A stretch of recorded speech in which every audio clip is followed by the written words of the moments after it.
Anda masih menyaksikan Rubah Pemilu bersama saya Bujuko Fristeo. Hari ini kita membahas menjadi pemilih cerdas dalam pemilu bersama pakar politik dari Universitas Riau, Dr. Aura Dian Marta. Pak Aura, pertanyaan terakhir saya di segmen pertama. Apakah demokrasi kita adalah yang benar-benar terbaik, yang benar-benar berujung kepada kesejahteraan masyarakat sekarang ini? Jadi untuk sistem pemilihan, ya, demokrasi adalah pemerintahan yang demokratis, itu merupakan pemilihan yang bagus, ya. Artinya itu sudah sesuai dengan cita-cita pendiri bangsa kita. Bagaimana negara dalam ini memberikan kedaulatan kepada masyarakatnya, termasuk dalam hal memilih pemimpin. Nah, inilah bentuk bagaimana tanggung jawab daripada masyarakat, ya, di dalam hal memilih pemimpin dengan cara yang cerdas dan bertanggung jawab. Sehingga sistem pemilihan yang dilakukan secara demokratis menjadi pilihan yang terbaik. Tinggal bagaimana nilai-nilai demokrasi itu bisa dilaksanakan di dalam pemilihan ini. Oke, contoh misalnya di dalam undang-undang kita bahwa ada pemilihan yang luber jurdil. Itu kan prinsip-prinsip demokrasi. Nah, menjadi pertanyaan apakah langsung, umum, bebas, rahasia, jujur dan adil itu betul-betul dilaksanakan. Nah, ini adalah menjadi PR ataupun menjadi tanda tanya besar.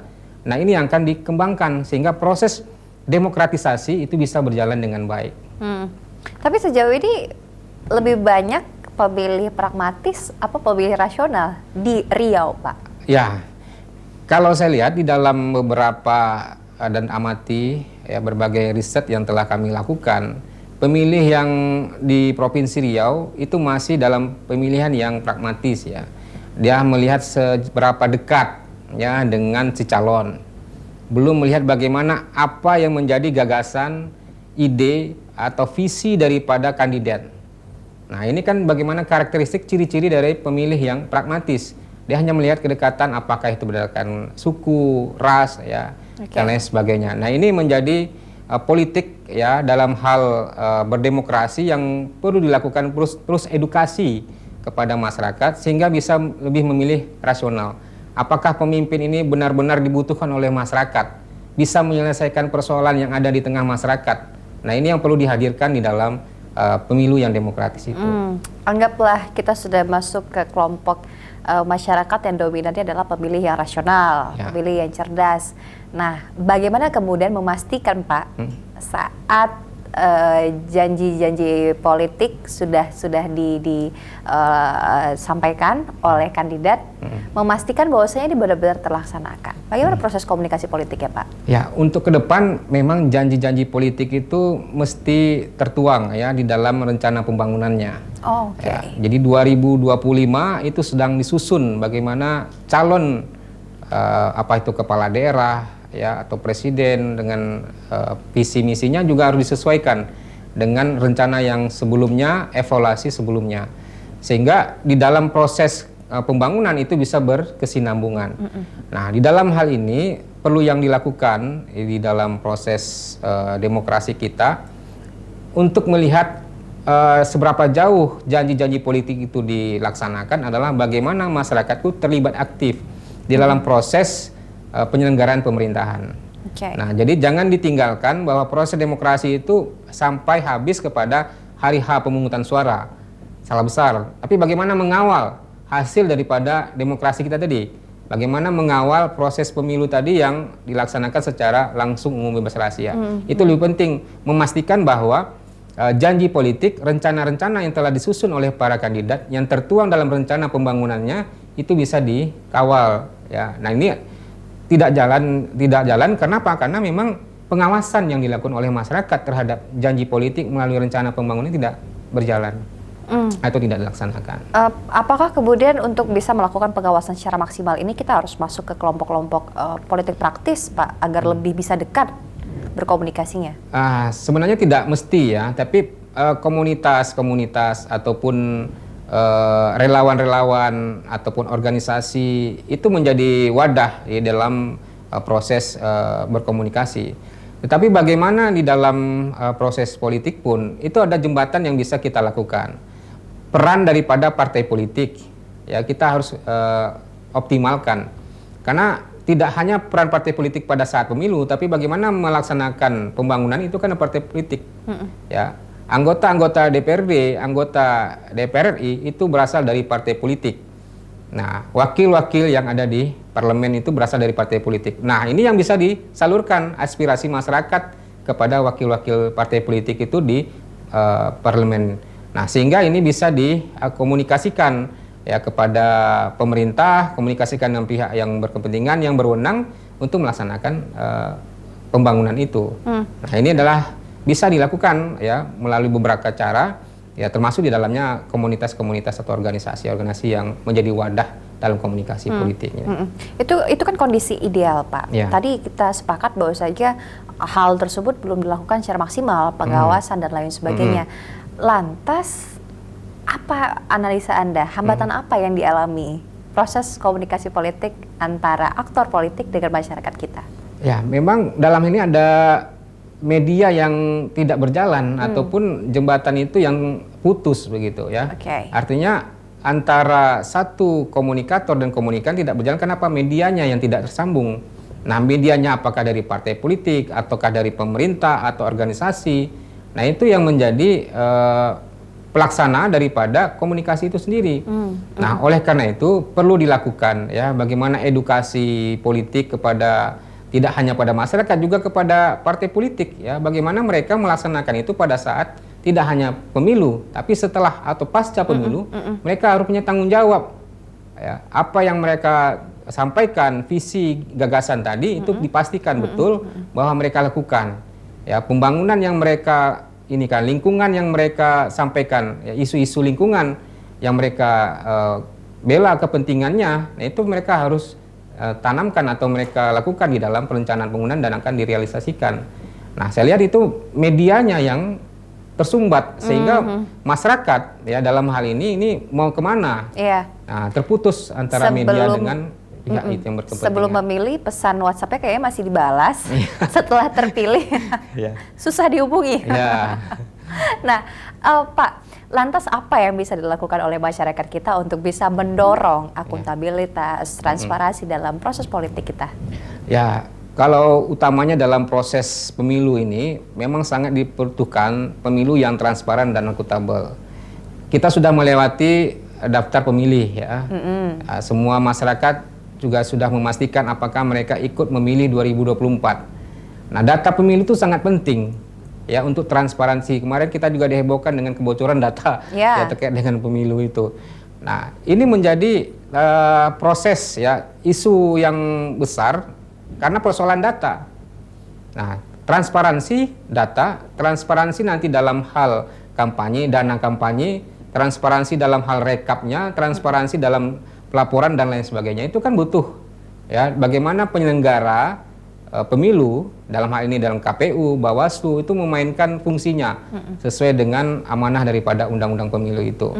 Nah, kalau kita lihat itu ya bagaimana transparansi dan akuntabilitas sebagai prinsip ya dalam pemilu yang demokratis melahirkan pemilu yang berintegritas, melahirkan pemimpin yang berintegritas pula gitu. Itu dari sudut pandang sebagai masyarakat, sebagai pemilih. Kalau dalam sudut pandang para kontestan, apa yang harus mereka lakukan? Mungkin dari sisi pemasaran politiknya agar bisa lebih melahirkan gagasan-gagasan yang baik.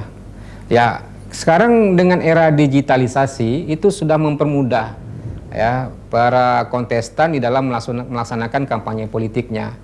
Ya, dengan digitalisasi itu bisa berinteraksi langsung dengan masyarakat di dunia maya.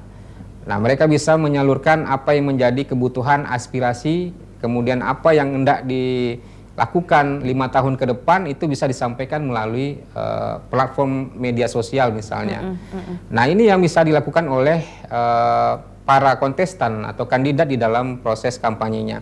Tapi yang perlu diingat adalah bagaimana proses politik bisa berjalan, komunikasi bisa berjalan, tentunya dengan proses yang dikawal dengan nilai-nilai atau budaya-budaya politik yang baik ya, budaya politik demokrasi.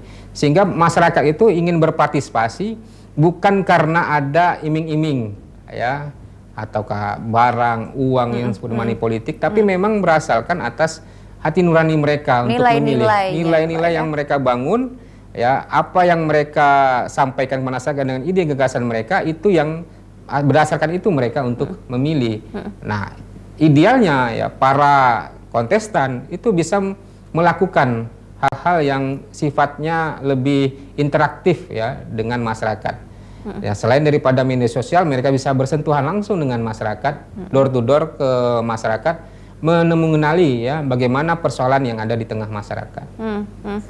Untuk melakukan itu tentu butuh biaya politik. Ya. Sejumlah biaya. Anda setuju tidak, Pak? Biaya politik di Indonesia itu masih mahal? Ya, itu tidak menjadi rahasia umum ya. Oke. Kalau biaya politik itu memang mahal atau cost politik, sehingga ada yang mengkorelasikan cost politik dengan tindakan-tindakan yang koruptif ya. Dan dari berbagai literatur ataupun berbagai hasil penelitian ada benarnya ada salahnya juga. Benarnya karena memang itu terjadi dengan era demokrasi secara langsung ya, dengan politik yang mahal, karena kan dia secara langsung itu ada beberapa kepala daerah ya, kemudian pejabat politik yang melakukan tindakan yang korupsi. Tapi bukan berarti sebelumnya tidak melakukan itu ya. Nah, artinya ada situasi atau case-case tertentu yang menyebabkan kondisi-kondisi yang tadi disampaikan.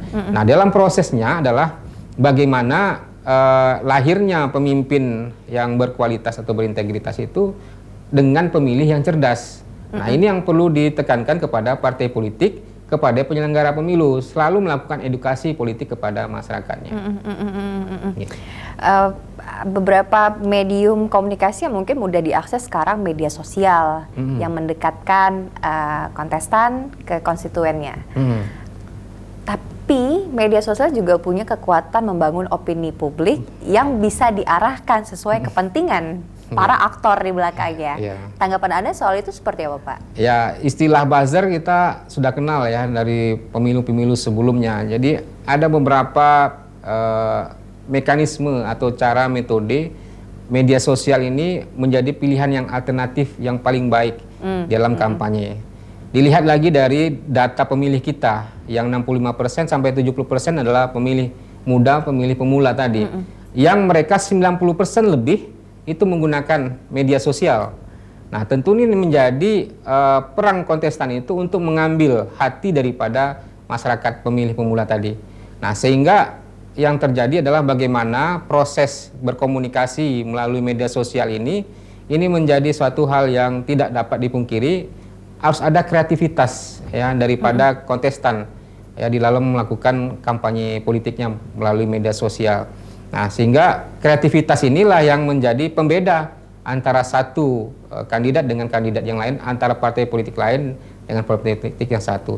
Nah, sehingga di dalam kontestasi ini masyarakat memiliki ya beberapa pilihan, ya memiliki beberapa wawasan pengetahuan yang didasarkan atas media sosial itu bisa digunakan, dimanfaatkan. Nah, untuk membedakan ataupun mengarahkan kepada opini publik itu pasti ya, karena media itu digiring atau disesuaikan dengan apa yang diharapkan oleh mereka yang di belakang itu. Nah, sehingga dalam konteks pemilu 2024 ini suatu hal yang perlu disikapi oleh masyarakat. Tinggal bagaimana masyarakat mencari sumber yang valid, membandingkan ya berita-berita ataupun melihat kontennya, apakah ini sudah sesuai dengan yang benarnya atau yang belum. Nah, sehingga ini adalah proses politik, pendewasaan politik yang panjang nih, Mbak Ciko, ya di dalam demokrasi kita. Agar kita juga tidak terjebak dengan narasi-narasi yang tidak bertanggung jawab, begitu ya, Pak. Terakhir, Pak, sebagai penutup, kita boleh menyimpulkan lantas apa urgensi harus menjadi pemilih cerdas dalam pemilu 2024 ini, Pak? Silakan, Pak. Jadi pemilih yang cerdas itu adalah pemilih yang bertanggung jawab di dalam melaksanakan pemilihannya. Didasarkan atas prinsip-prinsip, mereka memilih berdasarkan rasionalitas, ide, gagasan, track record, kemudian menghindari hoax, ya, dan tidak melakukan money politik. Itu merupakan kriteria daripada pemilih yang cerdas. Bagaimana menghasilkan pemilu yang berkualitas adalah dengan pemilih yang cerdas. Pemilih yang cerdas juga akan menghasilkan pemilu yang berintegritas, karena dia tidak tergoda dengan money politik. Jadi ada sangat besar korelasinya antara pemilih cerdas dengan pemilu yang berkualitas. Sangat berkorelasi positif nih, Mbak Ciko. Jadi benar-benar harus dipastikan yang kita pilih benar-benar dari proses rasionalitas dan kepercayaan kita bahwa saja mereka memang mampu menyelesaikan masalah bangsa ini ataupun daerah pemilihan kita. Terima kasih Pak Aura untuk Sama-sama, diskusinya. Mbak Tito. Semoga ini juga menjadi inspirasi untuk pemirsa Kompas TV Riau yang tengah menyaksikan Rubah Pemilu episode kali ini. Kami akan kembali dengan episode lainnya bersama narasumber inspiratif lainnya. Saya Becuko Fristeo. Terima kasih, sampai jumpa. Kompas TV, independen, terpercaya.